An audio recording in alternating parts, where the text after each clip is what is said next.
Hello, welcome to the Real Estate Market Watch and Mortgage Market Update. I'm Bob Gibbs. And I'm Michael Caires. We're in the middle of September 2023, coming to you to kind of give you an update on what's going on in the market. Yeah, Giants are blowing it. Yeah. Yeah. Well, I got the A's and God help us, right? So anyway, what's going on with the mortgages? Rates are high, Bob. Yeah. Yeah, we're up again since our last update. Though I think we stabilized. Yeah. I think the Fed actually meets this week here, and I personally anticipate they're not making any moves at all. I mean, literally, the market is making them forward. The Treasury markets, 10-year Treasuries, are at the highest they've been in probably 20 years or close to that. As well as, the job market's better. Retail sales blew, that report was just blown away with, people are out there spending. So, it's keeping rates up. And literally they're helping the Fed in this case.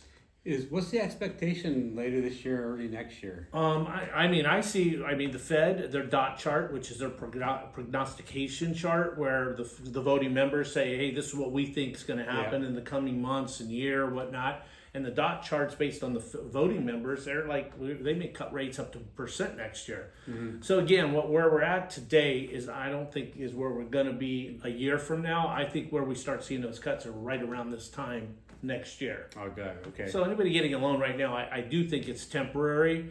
I mean, maybe if it doesn't happen next year, the following year, they just can't continue to keep rates at these levels. Yeah. So right now, if you're buying, you're basically just renting the rate for period of time. It's a temporary loan, and people are out there buying. I mean, there's not a whole lot of houses for sale, but the ones that are and reasonably priced, they're moving. Yeah, they are. Speaking of which, with the real estate market, it's interesting because we've seen price drops year over year, price drops for several months now, and then August was the first one where we saw year over year price increase 2%, but we'll know better at the end of this September whether that's a trend or just a short blip. Yeah, I'm suspect of a lot of the news media. I've seen it on just about every major station about the major drop in home prices. I think those numbers are skewed, and they're using national numbers. Right. I mean, we're here in the Bay Area, Northern California, and we're kind of a trendsetter. We're a high-cost area.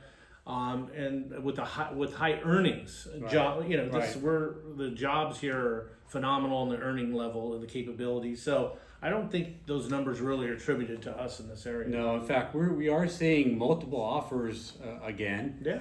And homes that are prepared properly before they put them on the market and are marketed well. It's definitely worth the investment to do that because we are seeing homes go well over asking, and there's a lot of demand in spite of rates being as high as they are right now. So I actually, speaking of that, I did see a house recently that they've already had a $100,000 price cut, but it's so obvious when you walk in the house that their furniture very big, bulky, and makes the house look small, and it is in every room. Yeah. So staging, simplifying, the houses are bigger than they sometimes appear. Yeah, you need to hire a professional to make sure that the home's prepared properly because it will be worth the money that's put into it for sure. So anyway, that's all we had for today. Yeah. Come back often because we're going to be updating you on a regular basis. Things change almost overnight sometimes, so it's important to stay tuned. Talk to you soon.